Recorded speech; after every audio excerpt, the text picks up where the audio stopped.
अब हम लोग शानदार तरीके से रीजनिंग को करेंगे धुआं धुआं। टॉप 25 रीजनिंग का करेंगे धुआं धुआं। टॉप 25 रीजनिंग को करेंगे धुआं धुआं। थोड़ा सुपर फास्ट चलिएगा, आपको होमवर्क भी देंगे। आप सोचिए कि इसी पर आधारित कोई चुनना है। दो दो सीरीज दिया है, आपको नहीं लग रहा 7 गुना 5, 7 गुने 5 35 हो गया। अब फिर 5 से गुना कर दिया है तो 175, 6 7 42 हो गया। फिर इधर वाला 7 से गुना कर दिया है तो 7 दूनी 14, 4 बचा 1, 7 चौका 28 से 29, मतलब राइट वाला से 2 बार गुना किया है। 3 8 24, 24 को फिर 8 से गुना करेंगे, 24 8 192। पहला ऑप्शन ही हो गया, पहला ऑप्शन ही आंसर हो गया। तो छोड़ दीजिए, आगे बढ़ जाइए। यहाँ पे कुछ नहीं करना है, कौन सा ऑप्शन उठाना है मेरे प्यारों और पुट करना है, बदलना है। जैसे गुना की जगह भागा, भागा के जगह गुना। तो ये ऑप्शन से आपको बारी बारी से चेक करना है और बताना है कि इसका आंसर क्या होगा। इसमें आपको छोटा क्वेश्चन मैं छोड़ दूंगा ताकि कम समय में हम लोग सॉल्यूशन कर पाए, आपको ध्यान देना होगा। यहाँ पे देख लीजिए, ये सजाने वाली बातें हैं तो हम लोग इसको बहुत बेहतरीन ढंग से समझते हैं। सिटिंग अरेंजमेंट हम लोग ब्रीथ वाला, कतार वाला भी पढ़े हैं। कहता है 4 सहेलियां हिमानी, सलाका, मिताली और बिरिंदा एक वर्गाकार मेज के चारों ओर कॉर्नर पर बैठी हुई है। कहां पर बैठी हुई है मेरे प्यारों? कॉर्नर पर बैठी हुई है, कॉर्नर पर बैठी हुई है, कॉर्नर पर बैठी हुई है। ठीक है, मेज के चारों ओर, मेज के केंद्र की ओर मुख करके बैठी है। वे चारों मेज के कोनों पर बैठी है। हिमानी वृंदा के दाईं ओर ठीक बगल में है। हिमानी वृंदा के दाईं ओर ठीक बगल में है, तो वृंदा को यहां पर हमने लिया। वृंदा के दाईं ओर ठीक बगल में कौन है? हिमानी है। वृंदा के दाईं ओर ठीक बगल में हिमानी, वृंदा के दाईं ओर ठीक बगल में मिताली, सलाका के बाईं ओर ठीक बगल में। तो अब दो ये जगह ना, यहां जब 2 स्थान बैठा दिए कि हिमानी वृंदा के दाईं ओर है, तो दायां हम सभी जानते हैं कि दायां इधर होगा, राइट इधर, लेफ्ट इधर। तो वृंदा कहीं पर भी लिखेंगे, उसका दायां हिमानी। अब 2 स्थान बचा हुआ है, जिसका मिताली सलाका के बाईं ओर है, तो सलाका को यहां लिखेंगे, सलाका। इसके बाईं ओर उधर हो जाएगी कौन? सलाका को यहां लिखेंगे तब ना इसका बाईं ओर होगा जगह, तो ये मिताली हो जाएगी। तो ये तो हो गया एडजस्टमेंट। अब कह रहा है कुछ समय के बाद हिमानी अपना स्थान छोड़ देती है और कामिनी उसका स्थान ले लेती है। हिमानी स्थान छोड़ दिया और कामिनी ले ली, तो हिमानी हट गई और कामिनी ले ली। इसका स्थान कौन ले ली? कामिनी, कामिनी। इसी तरह तारा वृंदा का स्थान ले लेती है। वृंदा के जगह पर कौन हो जाएगी? तारा। अब तारा के बाईं ओर ठीक बगल में कौन है? तो तारा के बाईं ओर ठीक बगल में सलाका है। देख लीजिए, बाईं ओर ठीक बगल में कौन है? सलाका है। तारा के बाईं ओर ठीक बगल में कौन है? सलाका है। ये वाला एक कथन निष्कर्ष आना ही आना है मेरे प्यारों। इसमें हम लोग निष्कर्ष निकालेंगे। कथन तो एक ही में दिया हुआ है, जिधर मुंह खुला हुआ है वो बड़ा होता है, जिधर मुंह बंद है वो छोटा होता है। निष्कर्ष डी ग्रेटर देन सी। तो क्या डी सी से बड़ा है? तो बोले सर सी से बड़ा है बराबर एफ है, एफ से बड़ा ई है, ई से। जब एफ से बड़ा ई है तो सी से बड़ा ई होगा। ई के बराबर भी डी रहेगा तो सी से बड़ा डी होगा। तो डी बड़ा होगा सी से, ये सही है पहला। ई से बड़ा एच है कि नहीं? देखिए, तो बोले सर इधर मुंह खुला हुआ है, ई से बड़ा एच नहीं है बल्कि ई बड़ा हो सकता है। देखिए, एच से बड़ा ए बराबर जी है, जी से बड़ा डी है, डी। तो यहाँ पर ई बड़ा एच हो सकता है, ई सही हो सकता है, लेकिन ये गलत है। एच छोटा है, उधर एच की तरह मुंह खुला हुआ, यानी यहाँ पर केवल निष्कर्ष एक सही होगा, ऑप्शन नंबर बी। कुछ क्वेश्चन और बच रहे हैं, बढ़ते चलिए मेरे प्यारों। एक सही समय बताने वाली घड़ी के सेकंड वाली सुई 12 मिनट में कितनी दूरी तय करेगी? तो सेकंड वाली के बारे में मैंने आपको घड़ी में नहीं बताया। जैसे मिनट वाला सुई 1 मिनट में 6, 1 मिनट में 1 अंक से दूसरा अंक पर जाता है, तो सेकंड वाला भी 1 मिनट में पूरा 1 चक्कर मार लेता है। तो सेकंड वाला 1 सेकंड में,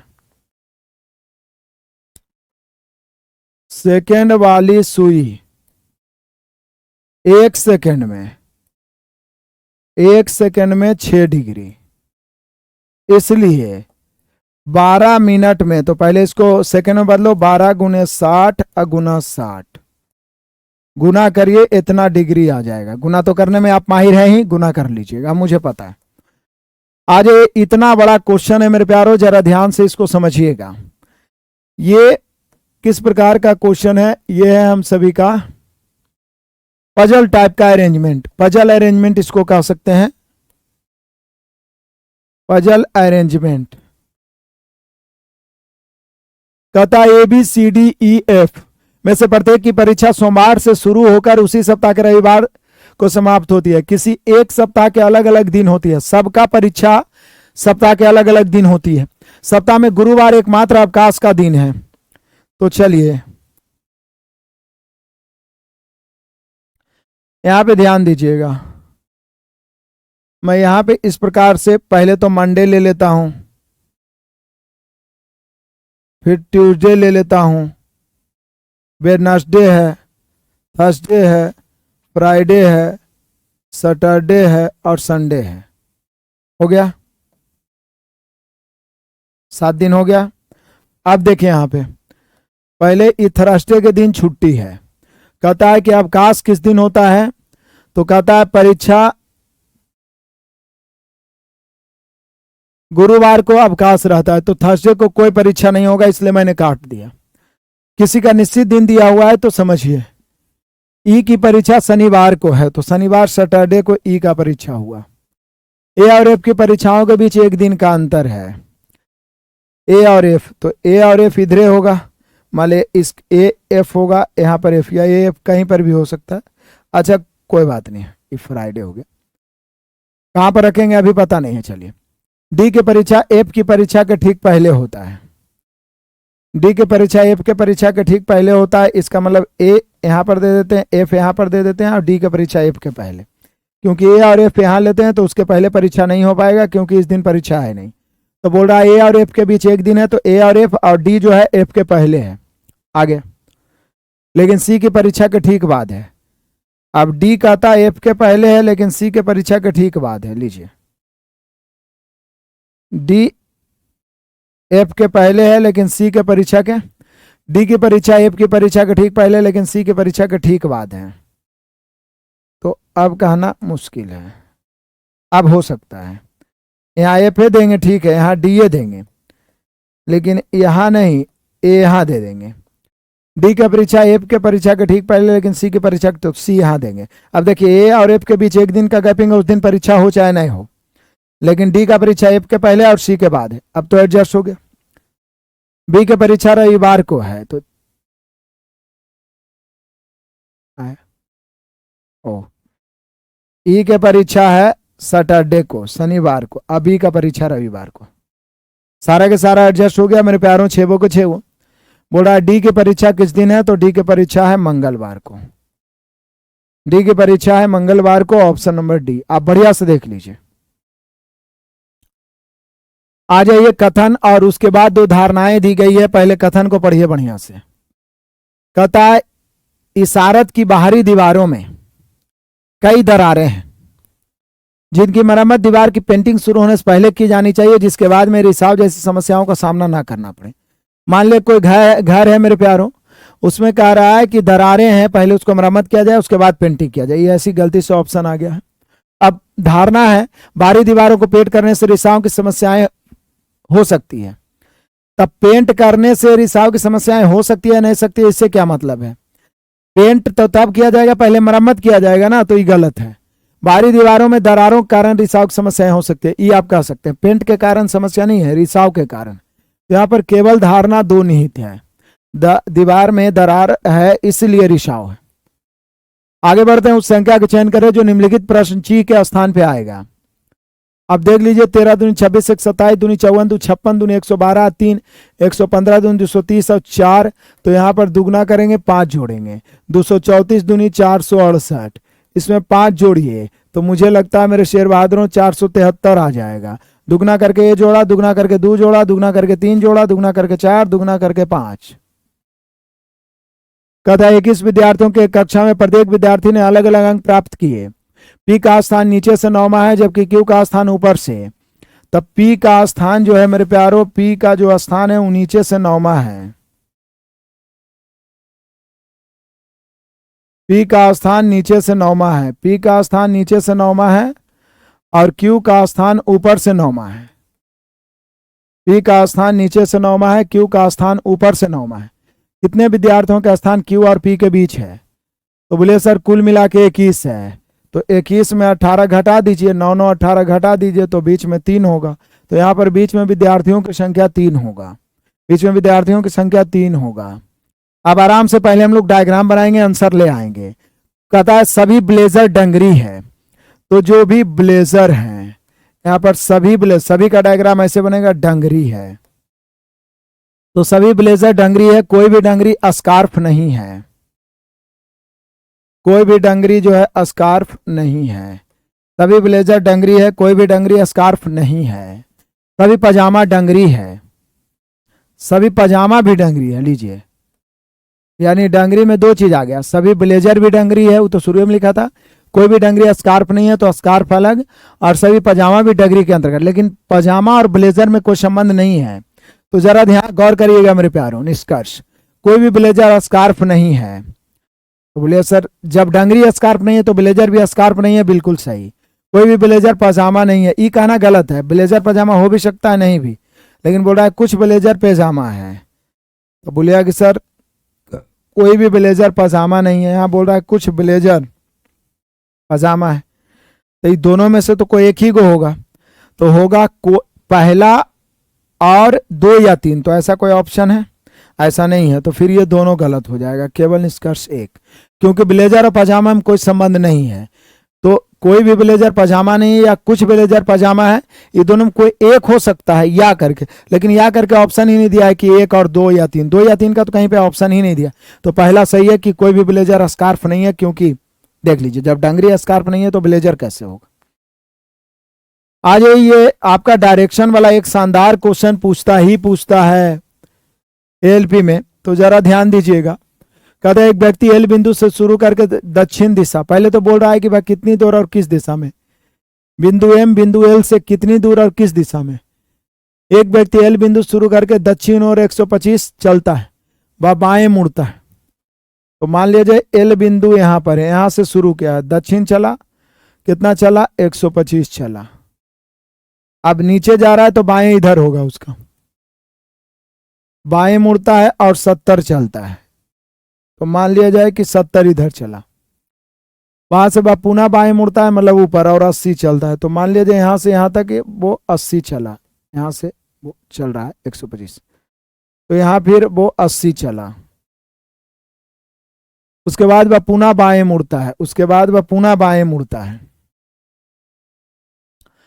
पुनः बाएं मुड़ता और 115 मीटर चलता है, पुनः बाएं मुड़ा और 115। बोले सर अब यहां से 115 चलने का मतलब है कि 70 से आगे हो जाएगा, ऐसे चलते हुए 115, जगह नहीं मिल रहा है। चलिए यहां से मान लिया जाए मेरे प्यारों, यहां से 125 चला, ठीक है, 125 है, फिर इधर मुड़ा 70 चला, फिर बाएं मुड़ा मेरे प्यारों 80 चला, फिर यहां से मुड़ा और 115 चला, 115 चला, अंत में वह बाएं मुड़ा और 45 चला। तो बोले सर 80 गया है, टोटल 125 है, तो 45 जस्ट इसके सामने ही आएगा। 45 मीटर चला, कितना चला, 45, बिंदु एम तक पहुंचा, यहाँ एल तक है, यहाँ बिंदु एम तक पहुंचा, एल है और यहाँ पर बिंदु एम तक पहुंचा। बिंदु एम बिंदु एल से कितनी दूर और किस दिशा में है, बिंदु एम बिंदु एल से, तो पहली बात तो यहाँ पे हम लोग यहाँ से यहाँ डायरेक्शन निकालेंगे।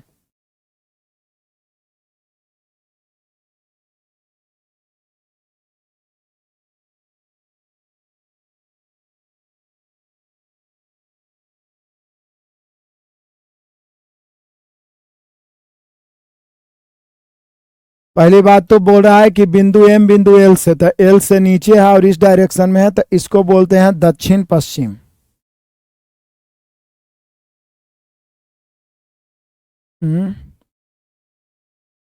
उत्तर पश्चिम तो बोला ही नहीं, पहले क्या बोला, ओ वह दाएं मुड़ता है, बाएं नहीं मुड़ेगा, अंत में वह दाएं मुड़ता है।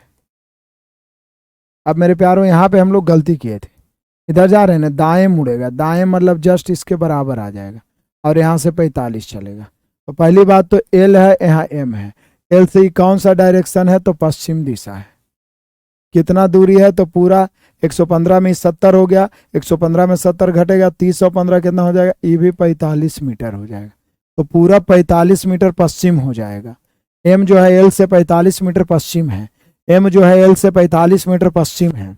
ऊपर जाना था, दाएं घूमना था, यही ध्यान देना है। आ जाइए, यहाँ पे कुछ भरना है। ऑप्शन को ध्यान में देखिए, सीरीज को भी ध्यान में देखिए। सी है,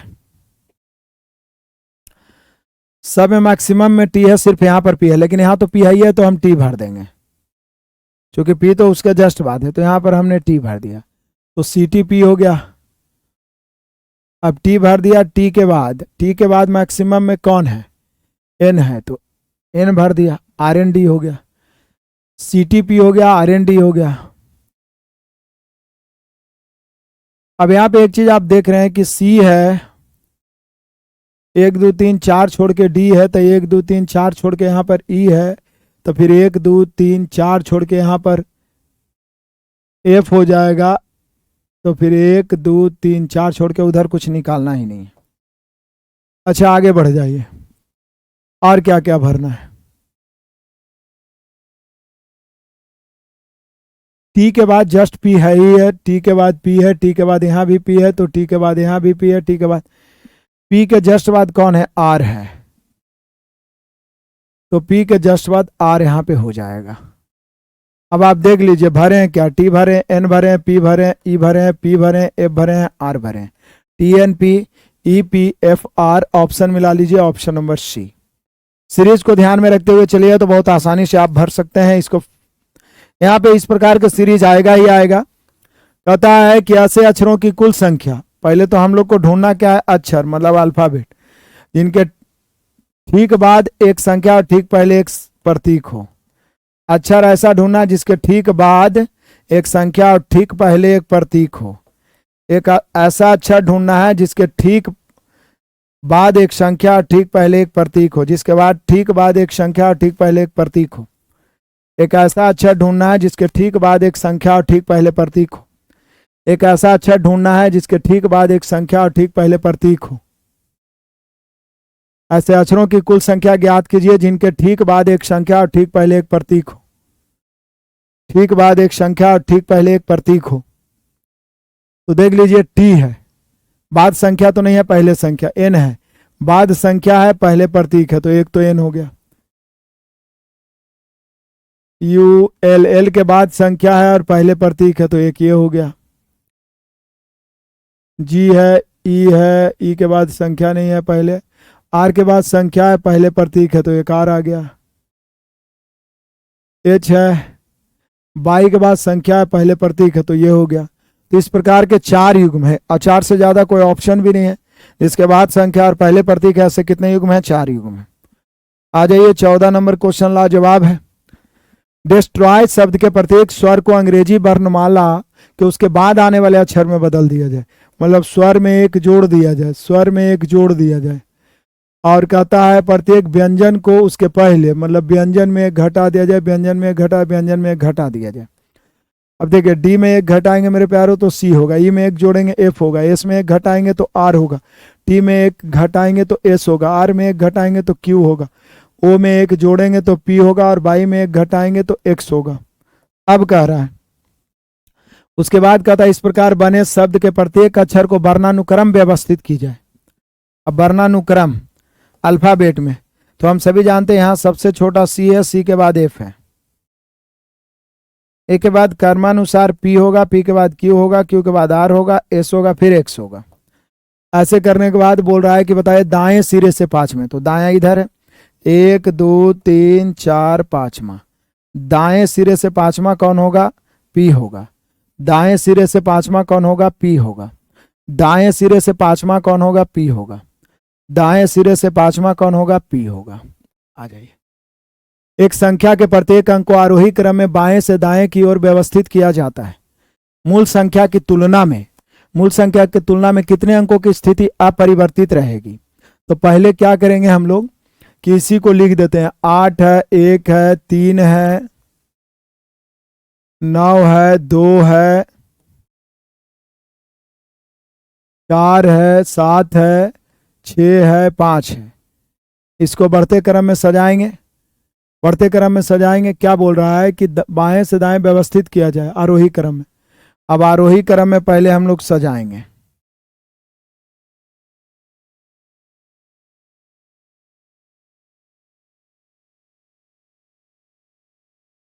एक, दो, तीन है, एक दो तीन हो गया, चार है, फिर पाँच है, छः है, सात है, आठ है और नौ है।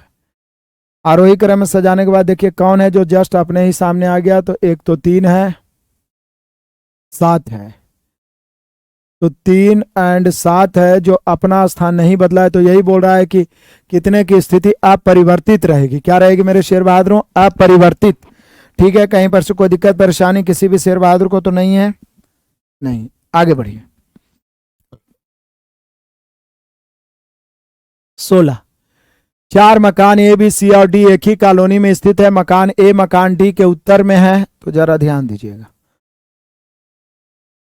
मकान ए मकान डी के उत्तर में है। मकान ए मकान डी के उत्तर में है। मकान डी है उसके उत्तर में ए है।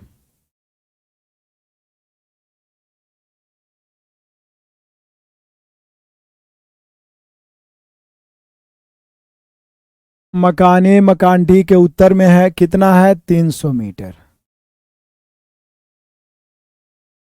मकान ए मकान डी के उत्तर में 300 मीटर की दूरी पर है। मकान सी मकान बी के पूरब में 400 मीटर। अभी दोनों से रिलेटेड चलिए। मकान ए मकान डी के उत्तर में 300 लिख दिए। उसके बाद मकान ए मकान बी के दक्षिण में है। तो मकान ए मकान बी के दक्षिण में 400 मीटर की दूरी पर। तो ऐसा करते हैं कि पहले बी लेते हैं। बी के दक्षिण में ए है जो कि 400 है। अब फिर कहता है ए जो है डी के उत्तर में है जो कि 300 है। चलिए बहुत बढ़िया। और एक छोड़ दिए हम लोग कि सी जो है बी के पूरब में है। सी जो है बी के पूरब में है। ये कितना है? 400 मीटर। मकान ए मकान बी के दक्षिण में 300 मीटर। मकान डी मकान बी के सापेक्ष किस दिशा में है? मकान बी के सापेक्ष दक्षिण दिशा में है। इसमें क्या दिक्कत है? बी के सापेक्ष दक्षिणी दिशा में हो जाएगा। कितनी दूरी पर पूछा है? तो 4 3 7। आ जाइए मेरे बहादुर, यहां पर फिर वही कथन निष्कर्ष वाली बातें। सभी स्केच कार्ड है। सभी स्केच क्या है? कार्ड है। सभी स्केच कार्ड है। सभी स्केच कार्ड है। सभी स्केच कार्ड है। सभी कार्ड पोस्टल है। सभी कार्ड कार्ड क्या है? पोस्टर है। सभी कार्ड पोस्टर है। कुछ स्केच स्केच फोल्डर है। कुछ स्केच फोल्डर है। कुछ स्केच फोल्डर है। क्या है? सभी स्केच कार्ड है। सभी कार्ड पोस्टर है। सभी कार्ड पोस्टर है। कुछ स्केच फोल्डर है। कुछ, अब यहां से निष्कर्ष आइए। कुछ फोल्डर पोस्टर है। तो बोले कुछ फोल्डर पोस्टर के अंतर्गत आ रहा है। कुछ कार्ड फोल्डर है तो कुछ कार्ड फोल्डर के अंतर्गत भी आ रहा है। तो दोनों सही हो जाएगा। यहाँ निष्कर्ष एक और दो दोनों पालन करते हैं। Option number D. एक और दो दोनों पालन करते हैं मेरे शेर बहादुरों। Option number D. बढ़ते चलिए, आ जाइए क्वेश्चन नंबर 18, बड़ा ही लाजवाब है। कहता है एक निश्चित कोड भाषा में रूटीन को कुछ लिखा गया है। रूटीन को क्या लिखा गया है? ज्यादा कुछ नहीं किया, ये तीनों को उलट दिया गया है और ये बीच वाला को वहीं पे रहने दिया है, फिर ये तीनों को उलट दिया गया है। ठीक है, अब देख लीजिए, आर ओ यू को यू ओ आर लिख दिया, उसी प्रकार से ये तीनों को उलट दिया, ये बीच में रहने दिया। तो यहाँ पर बीच में के रह जाएगा, इसको उल्टेंगे तो एन ए बी हो जाएगा। एन ए बी हो जाएगा। फिर उसको उल्टेंगे तो जी एन आई हो जाएगा। तो आप देखिए कोई ऑप्शन ऐसा है N A B K G N I, option number A है। मात्र 6-7 क्वेश्चन और है मेरे प्यारों, टिके रहिए। ये डायग्राम वाला एक क्वेश्चन एकदम पक्का आपसे पूछा ही जाएगा। निम्न आरेख का अध्ययन कीजिए और उसके आधार पर पूछे गए प्रश्न का उत्तर दीजिए। विभिन्न भागों में दी गई संख्याएं उस भाग से संबंधित व्यक्तियों की संख्या को दर्शाती है। कितने भारतीय उद्योगपति ऑटो का निर्माण करते हैं किंतु ऑस्ट्रेलियाई उत्पादक का नहीं? भारतीय उद्योगपति, पहले तो उद्योगपति लेंगे, भारतीय होना चाहिए और ऑटो निर्माता होना चाहिए, लेकिन स्टील उत्पादक नहीं होना चाहिए। तो ये तीनों में कौन आ रहा है? बोले सर ये तीनों में तो 8 से ये आ रहा है। देखिए ये तीनों में तो 6 आ रहा है, 6 है, ये तो 8 इसमें भी आ गया ना। यहाँ पे बोल रहा है कि स्टील उत्पादक नहीं होना चाहिए, स्टील उत्पादक नहीं होना चाहिए, तो फिर 6 होगा, जो कि वो तीनों में आ रहा है, उद्योगपति, ऑटो निर्माता और भारतीय। आगे क्वेश्चन नंबर 20 मेरे प्यारो, एक निश्चित कूट भाषा में कुछ लिखा है। टॉड को कुछ लिखा है, कुछ नहीं लिखा है, टी को 20 लिखा है, ओ को 15 लिखा है, यू को 21 लिखा है, जी को 7, एच को 8, पी को 16 लिखा है, एल को 12 लिखा है, ई को 5 लिखा है, ए को 1 लिखा है, डी को 1 लिखा है, सी को 3 लिखा है, एल को 12 लिखा है, ओ को 15 लिखा है, भी को 22 लिखा है, ई को 5 लिखा है। बढ़िया है।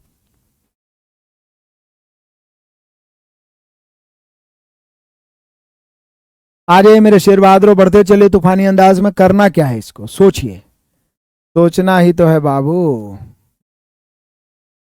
16 है, 4 है,